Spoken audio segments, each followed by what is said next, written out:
Hello दोस्तों, कैसे हैं आप लोग। आशा करते हैं बहुत अच्छे होंगे और पढ़ाई आप लोग की बहुत अच्छी चल रही होगी। तो इस वीडियो में हम लोग, जैसा कि मैंने सुबह बताया था कि मैं क्वेश्चन डिस्कस कर रहा था, तो मैंने बताया कि पादप उत्तक प्लांट टिश्यू को मैं एक अच्छे से वीडियो में बहुत अच्छे से एक्सप्लेन करके मैं बताऊँगा।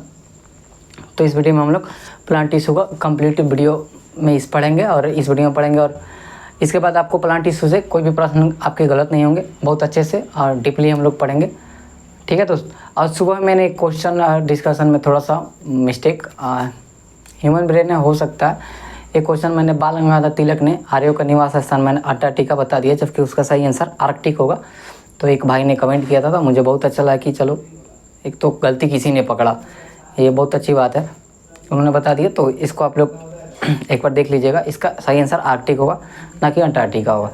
चलिए अब वीडियो स्टार्ट करते हैं, पादप उत्तक पढ़ते हैं। ठीक है। पादप उत्तक, सबसे पहले उत्तक के अध्ययन को क्या कहते हैं, तो उत्तक के अध्ययन को क्या बोलते हैं, हिस्टोलॉजी। क्या बोलते हैं, हिस्टोलॉजी, हिस्टोलॉजी। ठीक है। उत्तक कोशिकाओं के समूह को क्या बोलते हैं, उत्तक बोलते हैं। ठीक है। कोशिकाओं के समूह को उत्तक बोलते हैं। ठीक है। अब देखिए प्लांट टिश्यू में क्या होता है कि प्लांट टिश्यू 2 टाइप्स का होता है। कौन कौन, यहीं से देखिए, प्लांट टिश्यू 2 टाइप्स का होता है। एक होता है विभाज्य उत्तक, विभाज्य उत्तक, इंग्लिश में इसका होता है मेरिस्मेटिव, मेरिस्मेटिक, मेरिस्मेटिक टिश्यू। और एक होता है अस्थायी उत्तक, अस्थायी उत्तक, स्टेबल टिश्यू, स्टेबल टिश्यू। ठीक है। अब देखिए, एक होता है विभाज्योतक उत्तक और एक होता है अस्थायी उत्तक। ऐसे कोशिकाओं में जब विभाजन होता है तो प्लांट के जिन कोशिकाओं में विभाजन होता है उन्हें विभाज्योतक उत्तक कहते हैं, विभाज्योतक बोलते हैं। और यही जब विभाजन की क्षमता खो देती है तो वो किन में चेंज होती है, अस्थायी उत्तक में बदल जाती है। ठीक है। विभाज्योतक उत्तक जब विभाजन लगातार होते रहता है जिसमें, और जब इसी का मतलब विभाजन क्षमता खत्म हो जाता है तो इसको क्या बोलते हैं, अस्थायी उत्तक में, मतलब वो विभाजन नहीं कर सकती इसलिए उसको अस्थायी उत्तक बोलते हैं। ठीक है। अब देखिए विभाज्योतक उत्तक के भी 3 टाइप्स होते हैं। इसमें थोड़ा सा टाइप्स में आपको कन्फ्यूजन हो सकता है, 1-2 बार आप देख लीजिए, अच्छे से समझ जाइएगा, लिख लीजिएगा तो आपको कोई कन्फ्यूजन नहीं होगा। इसके भी 3 टाइप होते हैं। कौन कौन, पहला होता है शीर्षस्थ विभाज्योतक, शीर्षस्थ विभाज्योतक, शीर्षस्थ विभाज्योतक। इंग्लिश होता है एपिकल, एपिकल मेरिस्मेटिव टिश्यू होगा, लेकिन मैं बस एपिकल लिख दे रहा हूँ, शीर्षस्थ। ठीक है। दूसरा होता है अंतर्वेशी, अंतर्वेशी विभाज्योतक, इंटरकुलेरी,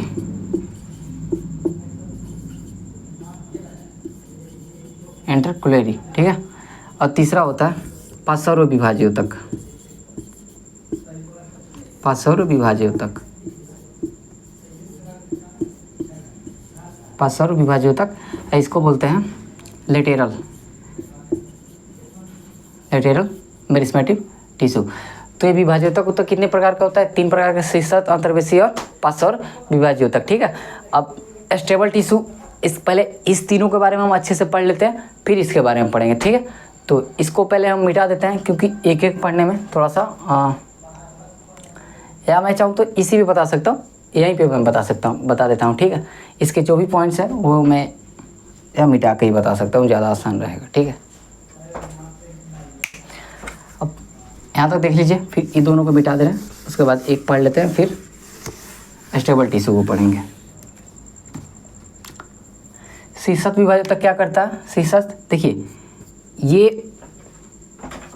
प्लांट के जैसे कि ऊपरी भाग, सबसे ऊपर वाला पॉइंट, जैसे कि छोटे से पौधे देखे होंगे तो ऐसे ऐसे पत्ती निकलते जाता है और बीच में एक सबसे उसका ऊपरी पॉइंट होता है। तो ये ऊपरी पॉइंट, और जड़ जब नीचे की तरफ जा रहा होता है तो एक उसका भी अंतिम सिरा होगा।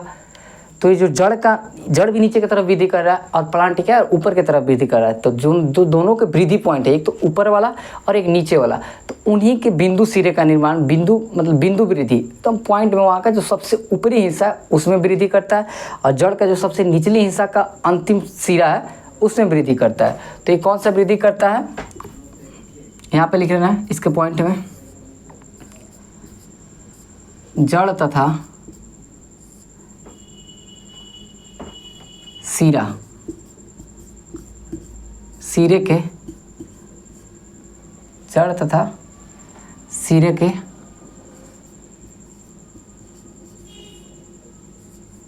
जड़ तथा सिरे में बिंदु वृद्धि करता है।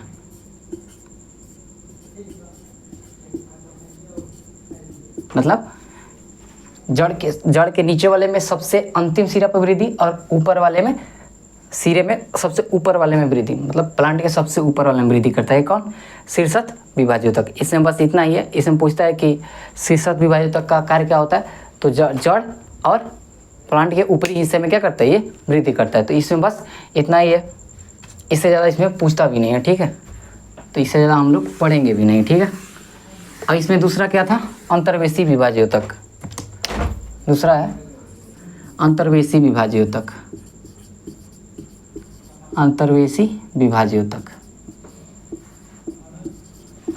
ये क्या करता है,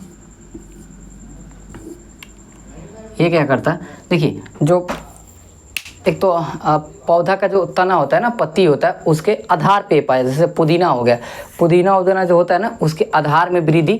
और जो घास होता है, जैसे कि घास में अगर कोई भी भैंस हो या गाय हो, घास को खा लेता है, अगर जो अभी धरती में है, वैसे गाय चरती है ना, तो फिर क्या करता है ना, वो घास बढ़ने लगता है, तो वो उसका वृद्धि कौन करता है, यही करता है, अंतर्वेशी।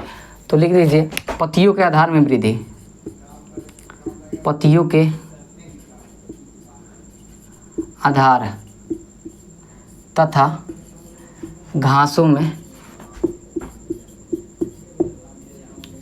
वृद्धि करता है। कौन करता है, अंतर्वेशी विभाज्योतक, ठीक है। तो पत्तियों के आधार तथा घासों में कौन विभाज्योतक वृद्धि करता है, अंतर्वेशी विभाज्योतक, ठीक है। मिटा देते हैं इसको। अब लास्ट है पार्श्व विभाज्योतक। ये सबसे ज़्यादा इम्पोर्टेंट है, इम्पोर्टेंट तो सब है, लेकिन ये सबसे ज़्यादा है। कौन?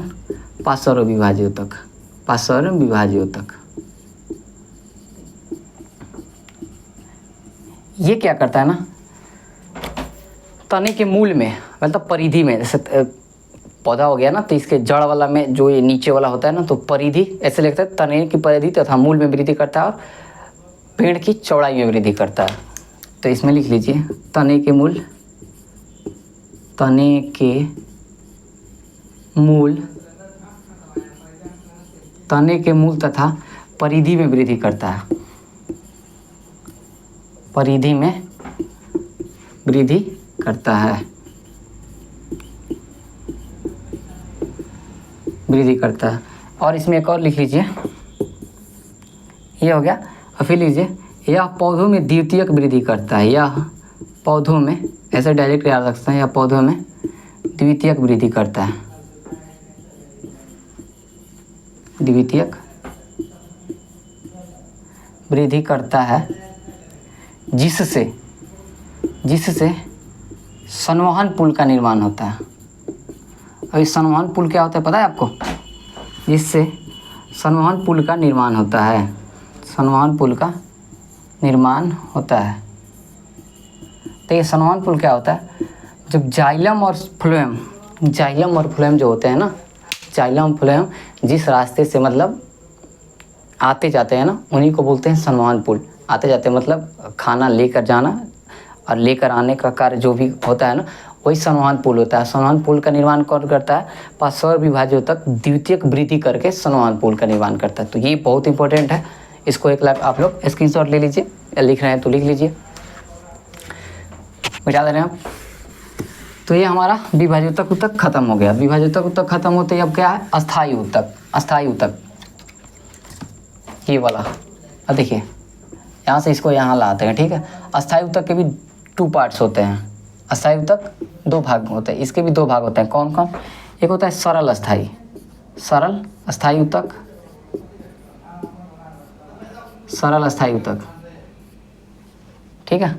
और एक होता है जटिल अस्थायी ऊतक, जटिल अस्थायी ऊतक, ठीक है। अब देखिए इसमें भी 3 होते हैं, तो 3 कौन कौन होते हैं हम एक एक करके डायरेक्ट पढ़ते जाते हैं, ठीक है। उसके बाद इसको पढ़ लेंगे, ये लास्ट वाला है, ठीक है। तो सरल अस्थायी उत्तक 3 प्रकार के होते हैं। पहला कौन सा होता है मृदु उत्तक, मृदु उत्तक पहला होता है। तो पहले इसी के बारे में पढ़ लेते हैं, यहाँ पे हम तीनों लिख नहीं रहे हैं।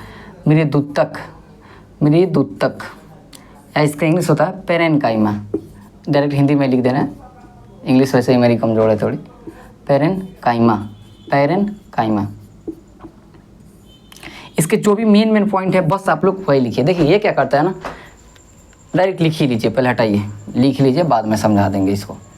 मृदु क्या करता है, प्रकाश संश्लेषण करता है, प्रकाश संश्लेषण, प्रकाश संश्लेषण करने वाले मृदुत्तक को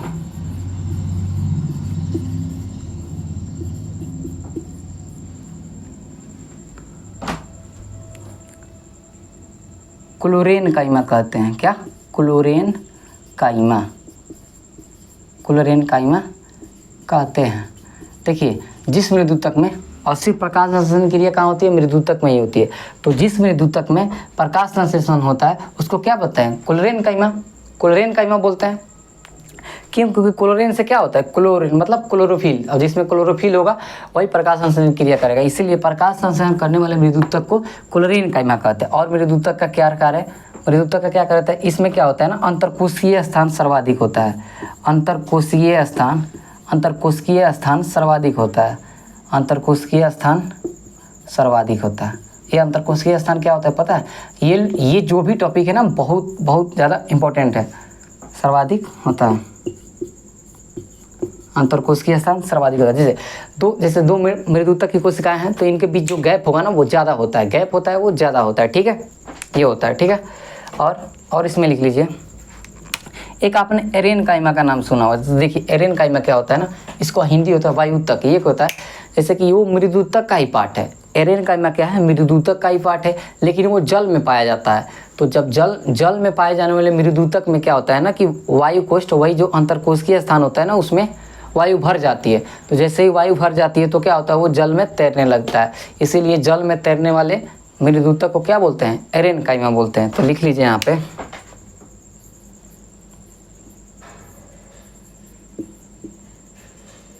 जल में पाए जाने वाले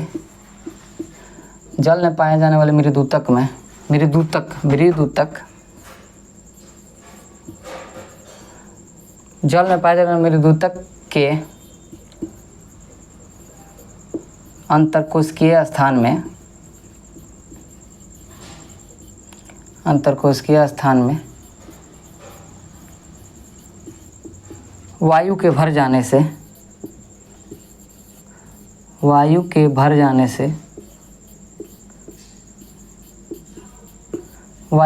जाने से यह तैरने लगता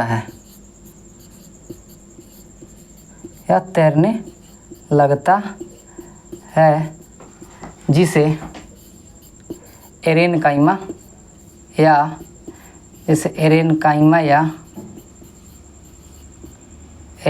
या वायुत्तक कहते हैं। क्या कहते हैं, वायुत्तक कहते हैं, ठीक है।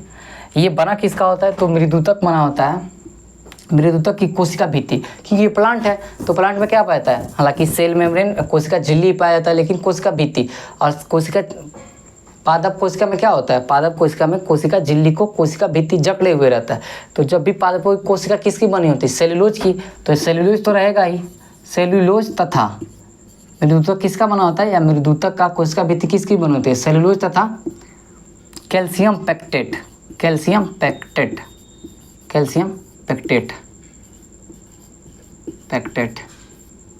पैक्टेट। तो ये जितने भी पॉइंट है ये मृदुत्तक से संबंधित है और काफ़ी इंपॉर्टेंट पॉइंट है, सब एनसीईआरटी के पॉइंट्स है, ठीक है। इससे बाहर क्वेश्चन नहीं आएगा, एक बार आप लोग ट्रस्ट करके देखिए, इससे बाहर क्वेश्चन नहीं आएगा। मृदुत्तक प्रकाश संश्लेषण करने वाले मृदुत्तक को क्लोरेनकाइमा कहते हैं। अंतरकोशिकीय स्थान सर्वाधिक होता है, ठीक है। जल में पाए जाने वाले मृदुत्तक को अंतरकोशिकीय स्थान में वायु के भर जाने से तैरने लगता है, जिसे एरेनकाइमा कहते हैं। और ये किसका बना होता है? सेलुलोज और कैल्शियम पैक्टेट का। इससे ज़्यादा इसमें पॉइंट नहीं पढ़ना है। चलिए आगे बढ़ जाते हैं। मृदुतक पहला इसमें हो गया, किसमें? सरल अस्थायी उत्तक में पहला मृदुतक हो गया। अब दूसरा क्या होगा? दूसरा होगा स्थूल कोण उत्तक। क्या होगा? स्थूल कोण उत्तक। दूसरा होगा यहाँ पे दूसरा स्थूल कोण उत्तक। स्थूल कोण उत्तक इंग्लिश होगा इसका कोलेनकाइमा। कोलेनकाइमा। कोलेनकाइमा। सबसे पहले ये बना किसका होता है? तो ये बना होता है सेल्यूलोज तथा पेक्टिन का। सेल्यूलोज तथा पेक्टिन का। किसका? सेल्यूलोज तथा पेक्टिन का। सेल्यूलोज तथा पेक्टिन का बना होता है। कौन? स्थूल कोण उत्तक। ठीक है।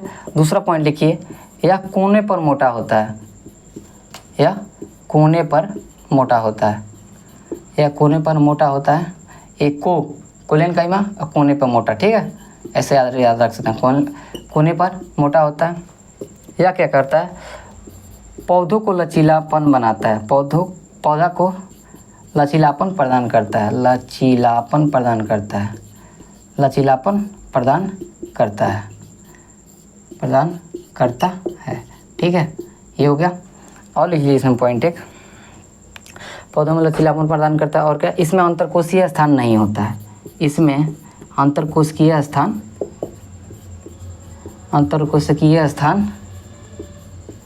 इसमें अंतरकोशिकीय स्थान नहीं होता है। इससे ज़्यादा पॉइंट कोलेनकाइमा में कहीं आपसे नहीं पूछा जाएगा। देखिए कितने पॉइंट हैं, 1 2 3 4। ये तो पहली बात सेल्यूलोज और पेक्टिन का बना होता है। दूसरा यह कोने पे मोटा होता है। ठीक है, कोश से कोलेनकाइमा और कोश से कोने पे मोटा। ये पौधों में लचीलापन प्रदान करता है और इसमें अंतरकोशिकीय स्थान नहीं पाया जाता। ठीक है, जितने क्रीम पॉइंट है। ठीक है, ये एग्जाम की दृष्टि से बहुत ज़्यादा इंपॉर्टेंट है। ठीक है, इससे प्रश्न आते ही हैं। बिहार पुलिस में कल एग्जाम में देखिएगा, इससे एक प्रश्न जरूर रहेगा। ठीक है दोस्त, चलिए मिटा देते हैं। दूसरा हो गया स्थूल कोण उत्तक। अब एक और बचा है सरल अस्थायी उत्तक में, वो कौन है? वो है द्विद्युतक या स्क्लेरेनकाइमा। कौन है? द्विद्युतक या तीसरा नंबर। इसी में तीसरा नंबर कौन है? स्थूल कोण कहाँ जा रहे हैं? द्विद्युतक या इसको इंग्लिश में बोलते हैं स्क्लेरेनकाइमा।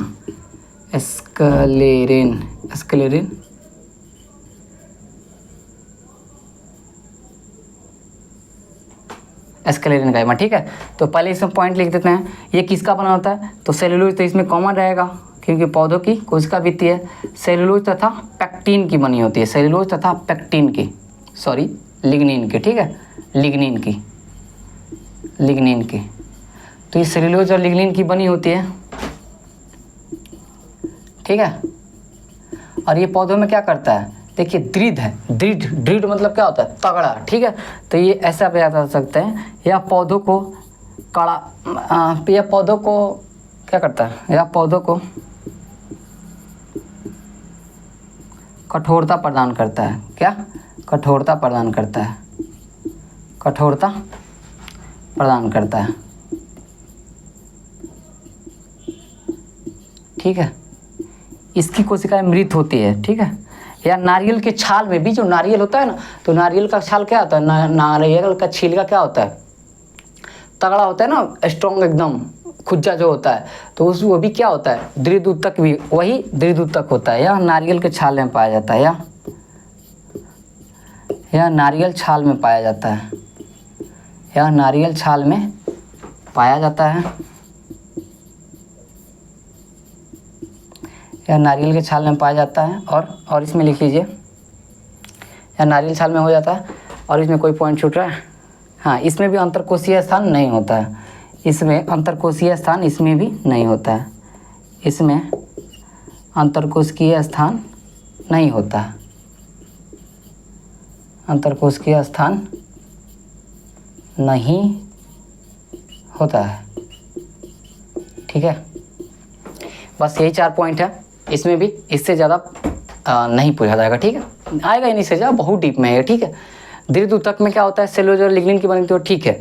यह पौधों को कठोरतापन प्रदान करता है, ठीक है। यह नारियल की छाल में पाया जाता है, तभी वो हार्ड होता है और ये हार्ड करने का काम ही करता है, ठीक है। और इसमें भी अंतरकोशीय स्थान नहीं पाया जाता है। तो सरल अस्थायी ऊतक भी 3 प्रकार के होते हैं, कौन कौन, मृदूतक, मृदूतक और स्थूल कोण ऊतक और दृढ़ ऊतक, ठीक है। ये तीनों हो गए और ये तीनों को भी हमने पढ़ लिया। अब एक लास्ट ये बचा है सरल अस्थायी ऊतक में, अस्थायी ऊतक में 2 हो गए, सरल अस्थायी ऊतक और जटिल अस्थायी ऊतक। तो सरल अस्थायी ऊतक हम लोगों ने देख लिया, अब कौन सा देखेंगे, जटिल अस्थायी ऊतक, ठीक है। इसको हम मिटा देते हैं और हम इसे भी मिटा देते हैं, ठीक है। अब इसको पकड़ के लाते हैं। इसके भी 2 पार्ट्स होते हैं, जटिल अस्थायी ऊतक के भी 2 पार्ट होते हैं। इसको यहाँ पे डायरेक्ट लेके आते हैं, एक यहाँ पे लिख देते हैं और एक यहाँ पे लिख देते हैं। तो इसके भी 2 पार्ट हैं, एक होता है जाइलम, ठीक है, और एक होता है फ्लोएम। क्या होता है, फ्लोएम, ठीक है। जाइलम का क्या कार्य है, यहीं पे लिख देते हैं, जड़ से खनिज, लवण तथा जल को पत्तियों तक पहुंचाना, पत्तियों तक पहुंचाना, ये किसका कार्य है, जाइलम का कार्य है, ठीक है। फ्लोएम का कार्य यहीं पे लिख देते हैं। तो फ्लोएम का क्या कार्य है, बने हुए भोजन का परिवहन, बने हुए भोजन का परिवहन पौधों के सभी भागों में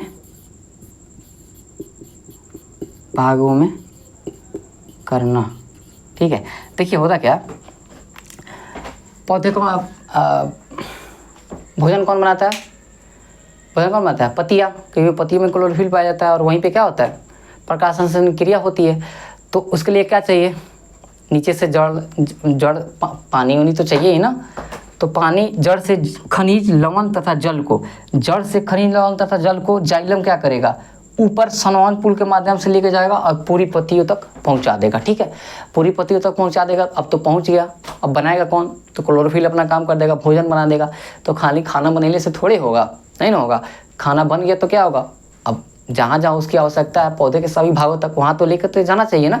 उसको कौन लेके जाता है, फ्लोएम। फ्लोएम क्या करेगा, खाना बन गया बस उठाएगा, सब जगह पहुँचा देगा, बात खत्म, ठीक है।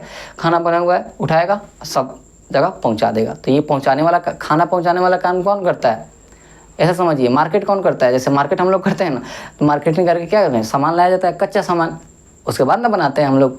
तो कच्चा सामान लेके कौन आया, जल खनिज लवण को लेके कहाँ पहुँचा दिया, कच्चा सामान को, मतलब मार्केटिंग कौन किया, जाइलम, ठीक है। और फ्लोएम का किया, क्लोरोफिल का किया, खाना बना दिया। जैसे हम लोग का पार्टनर है, खाना बना देता है। अब बाकी एक और कोई होता है, हम लोग खाना खाने वाले कार्य करते हैं। फ्लोएम क्या करता है, उस खाना को सब जगह जैसे खाना निकल आता है ना, वैसे ही पौधे के सही भागों में पहुंचा दिया जाता है। ये कहानी है, बस खत्म, ठीक है। तो जाइलम फ्लोएम का ये कार्य है। अब यहाँ से प्रश्न आते हैं ना कि पूछ देता है ना, कभी और थोड़ा सा डीप जाएगा तो पूछता है कि जाइलम के कितने पार्ट होते हैं, फ्लोएम के कितने पार्ट होते हैं, इसमें जीवित कौन होता है, मृत कौन होता है। बस इसको 2-4 मिनट में और देख लेते हैं। जाइलम के भी 4 भाग होते हैं और फ्लोएम के भी 4 भाग होते हैं। मैं इस दोनों को मिटा दे रहा हूँ अभी, ठीक है, यार रहने दीजिए, ठीक है। जाइलम के 4 भाग होते हैं, कौन कौन, 1 नंबर बहुत इंपॉर्टेंट है, वाहिकाएँ, ठीक है। दूसरा है वाहिनिकाएँ, वाहिकाएँ और वाहिनिकाएँ, देखिए दोनों एक ही जैसे है, वाहिकाएँ और वाहिनिकाएँ, ठीक है। तीसरा है जाइलम मृदुतक, जाइलम मृदुतक, मृदुतक। और चौथा है जाइलम तंतु, जाइलम तंतु। और आपको मैं बता दूं कि मृदुतक मतलब मरना नहीं समझना, ये तीनों इसमें जीवित होते हैं, 1, 2 और 4 जीवित होते हैं, जबकि एकमात्र ये मृत होता है, ठीक है, सॉरी ये तीनों मृत होते हैं जबकि ये जीवित होता है, ठीक है। एकमात्र जीवित रेस कौन सा है, जाइलम का एकमात्र पार्ट कौन सा जीवित होता है, तो ये जाइलम मृदुतक होता है। बाकी के तीनों मृत होते हैं, जबकि जाइलम क्या होता है, जाइलम मृदुतक एकमात्र जीवित होता है। ऐसे ही फ्लोएम के भी 4 पार्ट हैं। फ्लोएम के भी 4 पार्ट हैं। कौन कौन? फ्लोएम के भी 4 पार्ट हैं। मैं इसको यहाँ से मिटा दे रहा हूँ, थोड़ा सा स्पेस मिल जाएगा, ठीक है। फ्लोएम के भी 4 भाग होते हैं। कौन कौन? सहकोशिकाएं, सहकोशिकाएं, दूसरा है चालनी नलिकाएं, चालनी नलिकाएं, तीसरा है फ्लोएम मृदुतक, फ्लोएम मृदुतक, और चौथा है फ्लोएम तंतु, फ्लोएम तंतु। और मैं आपको बता दूं कि ये एकमात्र मृत होता है। कौन? और ये तीनों जीवित होते हैं, ठीक है। देखिए जाइलम के 4 पार्ट कौन कौन? वाहिकाएं, वाहिनिकाएं, जाइलम मृदुतक और जाइलम तंतु। पूछ दे कि जाइलम का एकमात्र जीवित भाग कौन सा है, तो जाइलम मृदुतक, ठीक है। फ्लोएम के भी 4 भाग, सहकोशिकाएं, चालनी नलिकाएं, फ्लोएम मृदुतक और फ्लोएम तंतु। पूछ दे कि फ्लोएम का एकमात्र मृत पार्ट, तो एकमात्र मृत पार्ट फ्लोएम का कौन सा हो जाएगा, तो कौन सा हो जाएगा, फ्लोएम तंतु, ठीक है। बहुत आसान है। एक बार जैसे कि बहुत जैसे निकला उपला हुआ है तो आपको थोड़ा सा टफ लगेगा, लेकिन जब 1-2 बार आप पढ़े, मुझे क्या, मैं कहीं देख रहा हूँ, मुझे याद है सब। क्यों? क्योंकि मैंने 4-5 बार इसको बहुत अच्छे से रिवाइज कर लिया। मैं एक बार बोलूँगा सब कुछ याद हो जाएगा। अब एक बार मैं आपको रिवीजन करा दे रहा हूँ, ठीक है। और 1 मिनट यहाँ पर बता दे रहा हूँ। चालनी नलिकाएं क्या करती है, जैसे कि जब भोजन जैसे ही फ्लोएम लेके निकलता है ना, तो उसकी नलिकाओं में छेद होता है, चालनी के जैसे, जब आटा जो होता है ना वो वाला, ऐसे ही छेद होता है। तो बने हुए भोजन को उसी चालनी नलिकाओं के माध्यम से बाहर निकाल देता है, जहाँ पे ज़रूरत होती है वहाँ से निकालते जाता है, ठीक है। तो चालनी नलिकाओं का कार्य ये होता है। अब देखिए एक बार मैं शुरू से आपको बता दे रहा हूँ, ठीक है। प्लांट टिश्यू 2 टाइप्स, कौन कौन? विभाजोतक और अस्थायी उत्तक। विभाजोतक उत्तक 3 प्रकार के, कौन कौन से? शीर्षस्थ विभाजोतक, अंतर्वेशी विभाजोतक और पार्श्व विभाजोतक। अस्थायी उत्तक भी 2 टाइप्स के होते हैं, कौन? सरल स्थायी उत्तक और जटिल स्थायी उत्तक। सरल स्थायी उत्तक भी 3 प्रकार के होते हैं, कौन कौन? मृदुतक, स्थूल कोण उत्तक और दृढ़ उत्तक, ठीक है। ये 3 प्रकार के होते हैं। 3 प्रकार को हमने विस्तृत से पढ़ा। अब फिर कौन कौन? अब जटिल स्थायी उत्तक भी 2 प्रकार के होते हैं, कौन कौन? सरल स्थायी और अस्थायी उत्तक 2 प्रकार, सरल स्थायी उत्तक और जटिल स्थायी उत्तक। जटिल स्थायी भी 2 प्रकार है, कौन कौन? जाइलम और फ्लोएम। जाइलम का कार्य क्या है? जड़ से खनिज लवण को और पानी को पत्तियों तक पहुंचाना। पत्तियाँ क्या करेगी? प्रकाश संश्लेषण क्रिया से भोजन बना देंगी। और फिर फ्लोएम क्या करेगा? फ्लोएम भोजन को चालनी नलिकाओं के माध्यम से जहाँ जहाँ आवश्यकता है उसको ले जाकर निकाल देगा या पहुँचा देगा, ठीक है। अब जाइलम के भी 4 भाग होते हैं, कौन कौन? वाहिकाएं, वाहिनिकाएं, जाइलम मृदुतक और जाइलम तंतु। जबकि फ्लोएम में एकमात्र जीवित कौन सा होता है? जाइलम मृदुतक, बाकी की तीनों मृत होती है। वैसे ही फ्लोएम के भी 4 भाग होते हैं, कौन कौन से? सहकोशिकाएं, चालनी नलिकाएं, फ्लोएम मृदुतक और फ्लोएम तंतु। और फ्लोएम तंतु में सभी के सभी क्या होते हैं? सभी के सभी जीवित होते हैं। और एक बस एक में तीन जीवित होते हैं, एकमात्र मृत होता है, वो कौन सा होता है? फ्लोएम तंतु, ठीक है। तो यही प्लांट टिश्यू, इससे ज़्यादा आपको कहीं भी पढ़ने के लिए नहीं मिलेगा। और ये काफ़ी है, किस किस चीज़ से कौन कौन बना है, क्या इसके, ये सब कुछ मैंने आपको बता दिया। यकीन मानिए बहुत अच्छा ये टॉपिक है। हालांकि मैंने तो सबका फिगर भी बना के पढ़ा देता, लेकिन एक लंबा वीडियो रहता, उसकी ज़रूरत भी नहीं है। आप बस इतने टॉपिक से याद रख लिए, इससे एक बाहर क्वेश्चन नहीं आएगा। तो बाकी मुझे आशा है कि आपको ये बहुत वीडियो अच्छा लगेगा। तो लाइक शेयर कमेंट जरूर कीजिएगा। और कोई गलती हमसे हो जाती है, मैं भी एक स्टूडेंट हूँ, तो आप ज़रूर पकड़ के बताइएगा, मतलब कमेंट में आप कर सकते हैं कि ये गलती हुई है, मैं उसको सुधारने की कोशिश करूँगा। बाकी मिलते हैं नेक्स्ट वीडियो में। जय हिंद।